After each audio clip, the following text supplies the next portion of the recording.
안녕하세요, 테크가 즐거운 유테크입니다. 오늘은 아이폰 유저 입장에서 사용해본 갤럭시 S25 기본형에 대한 리뷰를 해보려고 합니다. 리뷰에 앞서서 저희가 전제 조건을 좀 말씀드려야 되는데요, 100만원 정도가 있다고 하면 어떤 폰을 사는 게 맞을지 비교를 한번 해보도록 하겠습니다. 자, 우선 지은님께서 S25 기본형을 메인폰으로 좀 사용을 해보셨어요. 느낌이 어땠어요? 가볍다는 생각이 가장 먼저 들었고, 다른 기능들은 플립 6 때 사용해본 기능들이라 크게 와닿진 않았어요. 특히 AI 기능에 대해서 나웃바도 생기고 굉장히 많은 업데이트가 있었잖아요. 근데 제가 사용하는 패턴에서는 AI 기능이 특별하게 느껴지진 않더라고요. 개인적으로는 아이폰의 다이나믹 아일랜드처럼 다양하게 사용할 수 있을 거라고 기대했는데, 실제로 사용해보니까 잠금화면 상태에서 날씨나 운세 정도로만 확인이 가능했고, 화면을 켜고 사용할 때는 크게 사용성이 없어서 간단한 모니터링 용도로만 사용을 했던 것 같아요. 저도 사실은 나웃바 기능을 상당히 기대를 많이 했어요. 그랬는데 이거는 그냥 락스크린에서 데이터를 띄워주는 정도, 그러니까 이제 모니터링 용도로만 사용이 가능하지, 다이나믹 아일랜드처럼 유저 인터페이스에서 동작이 연동되는 기능이 없다 보니까 기대보다는 실제 사용할 만한 게 많지 않더라고요.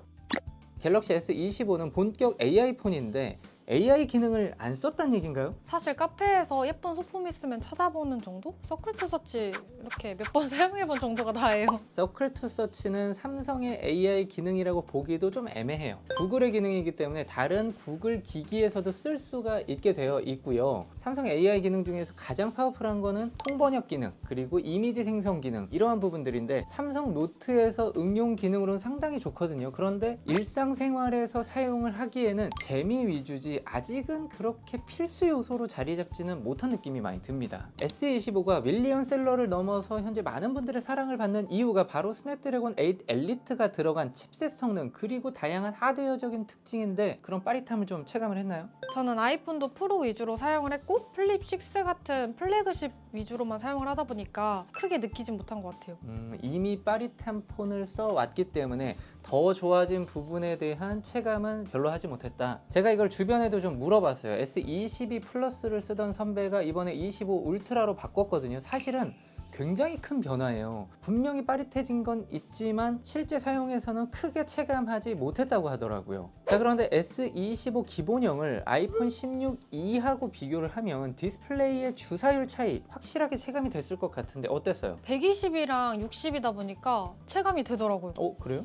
아니, 이전에 프로에서 일반 갈 때는 체감을 못하겠다, 그래서 제가 축복받은 눈이다, 부럽다라는 이야기를 했었는데 이번엔 체감이 됐어요? 네. 근데 그때는 진짜 차이를 못 느꼈거든요? 근데 이번에는 확실히 체감이 돼서 저도 약간 신기하더라고요. 아이폰 16 프로에서 16 일반으로 갈 때에는 무거운 폰을 쓰다가 가벼워지는 장점, 그 이외에도 색감 등 장점들이 눈에 보였기 때문에 약간 버벅임이 느껴져도 괜찮다, 그냥 난 이거를 쓰겠다라는 의지가 강해서 역체감이 안 됐을 수도 있는데, 25 기본형에서 16E로 갈 때는 이미 둘 다 가벼운 폰이고 카테고리가 어떻게 보면 둘이 좀 비슷하다 보니까 그러한 단점이 눈에 확 띈 게 아닐까라는 생각도 좀 드는데 어떻게 생각해요? 맞는 것 같습니다. 기적의 합리화일 수도 있는데 아이폰 16E를 쓰면서는 확실히 체감을 했다고 하니까 120Hz와 60Hz의 역체감 느껴질 것 같습니다. 자, 그럼 이 시점에서 저희가 함께 리뷰를 했던 플립 6 때를 떠올려 보면 갤럭시로 넘어가고 싶다, 이거는 진심이다라고 이야기를 했단 말이에요. 플립 6 같은 경우에는 접히는 형태여서 폴더폰 생각도 나고, 디자인 자체가 또 예쁘잖아요. 그리고 아이폰이랑은 다르게 꾸밀 수 있는 요소도 많아서 좀 더 새로웠고요. 이번에 S25 일반 같은 경우에는 무게 말고는 크게 장점을 느끼지 못해서 이렇게 팟타입으로 된 갤럭시로는 아직 넘어가진 못할 것 같습니다. 자, 그러면 지금 아이폰 16E 모델도 메인으로 좀 사용을 하셨는데 둘을 비교하면 좀 어땠어요? 일단 갤럭시 S25 같은 경우에는 가벼운 무게는 마음에 들었지만 디자인적으로 제 취향이 아니더라고요. 색감도 예쁘게 나온 편인데 아이폰 색감이랑은 조금 다른 느낌? 차이가 그렇게 큰가요? 뭔가 느낌이 달라요. 아무래도 애플이 가지고 있는 사과 마크의 브랜딩이 여전히 파워풀하다는 생각이 들고, 언뜻 보기에는 비슷해 보이는데 또 보다 보면 다르기는 해요. 이 화이트의 질감, 스카이블루의 질감이 조금 다르고 디자인적으로 싱글 카메라가 훨씬 예쁘다고 생각하시는 거죠? 옛날 아이폰 느낌도 나서 좀 더 예뻐 보이는 느낌이랄까? 아무래도 휴대폰은 항상 가지고 다니면서 제가 이렇게 보게 되잖아요. 그래서 외형적인 부분도 굉장히 중요하다고 생각하는데 그런 부분에서 16기가 제 취향에 좀 더 잘 맞았던 것 같습니다. 사실 카메라가 하나 있는 싱글 카메라가 심플하고 예쁜 건 맞아요. 그리고 예전 레트로한 감성까지 자극을 하기 때문에 많은 분들이 혹하는 지점이 되는 건 맞는데 성능적으로는 넘사벽의 차이가 나거든요. 실제 사용을 할 때 불편하지 않았어요? 카메라 부분은 인정할 수밖에 없는 것 같아요. 갤럭시 S25가 훨씬 좋았고 특히 저는 인물 사진 모드를 많이 사용을 하는데 16이 같은 경우에는 사람이 잡히지 않으면 인물 모드가 적용이 안 돼요. 그래서 너무너무 불편하더라고요. 모든 부분에서 사실은 둘은 비교할 수 있는 폰이 아니에요. 테크리뷰어 입장에서는 같은 돈을 주고 S25 기본형이 아니라 16E를 산다? 말도 안 되는 얘기거든요. 저는 인정할 수가 없는 부분입니다. 예뻐서 산다. 그리고 애플의 생태계를 이어가기 위해서 산다라는 지점에서는 딱히 또 반박할 여지가 없는 것도 사실입니다. 저처럼 카톡이랑 인터넷 그리고 사진 몇 개 찍는 정도? 이런 일반적인 사용 패턴에서는 사실 AI나 뭐 칩셋 성능 이런 거를 크게 느끼지 못하거든요. 그래서 디자인적인 측면에서 제 마음에 들지 않으면 넘어가기가 쉽지 않더라고요. 갤럭시와 아이폰을 오고 갈 때 가장 많은 고민을 하는 부분이 바로 워치예요. 플립 6 때는 워치를 연동해서 사용을 하셨는데 이번에는 제가 보니까 항상 책상 위에 있고 안 차고 다니더라고요. 어떻게 된 거죠? 그러니까요.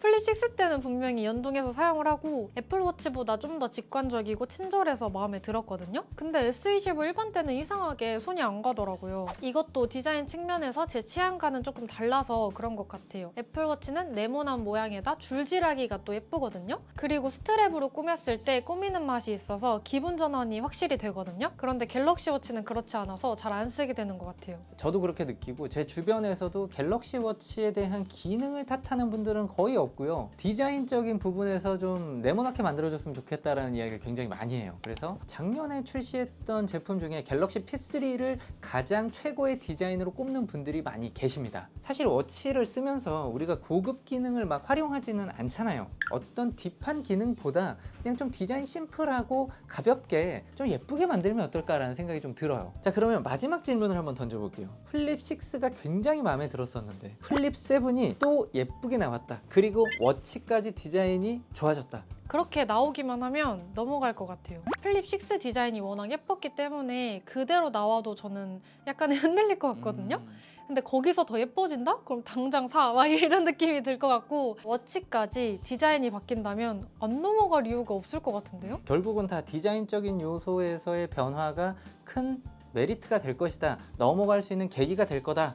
라는 결론이네요. 테크 리뷰어 입장에서 본다면 아이폰 16E와 갤럭시 S25 기본형을 비슷한 가격을 주고 구매한다라고 한다면 아이폰 16E를 선택하는 게 말이 안 됩니다. 모든 성능에서 갤럭시 S25가 압승이에요. 디자인 하나 빼고. 그런데 전 세계적으로 지금 아이폰 16E가 많이 팔리고 있다고 합니다. 그리고 아이폰을 사는 이유는 예뻐서, 그리고 아이폰의 생태계를 그대로 쓸 수 있다라는 장점이잖아요. 요즘 시대를 보자면 AI 시대로의 진입점에 있다라고 생각을 하거든요. 그래서 다양한 AI 서비스들이 나오고 있고 기존에 있는 서비스도 AI를 탑재하고 있어요. 그런데 애플만 유독 AI 관련 서비스가 늦고 있어요. 최근에는 시민단체에서 애플의 AI 홍보에 대해서 과대 광고다라고 불만을 표했단 말이에요. 사실은 삼성 같은 경우는 AI 관련 기능을 계속해서 내놓고 있고요. 둘 간의 행보가 이렇게 차이가 남에도 불구하고 여전히 우리는 모바일 시대에 살고 있기 때문에 AI 관련 기능이 핵심 기능으로 자리를 잡고 있지는 못하는 모양새입니다. 제3의 디바이스가 나와서 모바일에도 AI 기능이 강력하게 요구될 때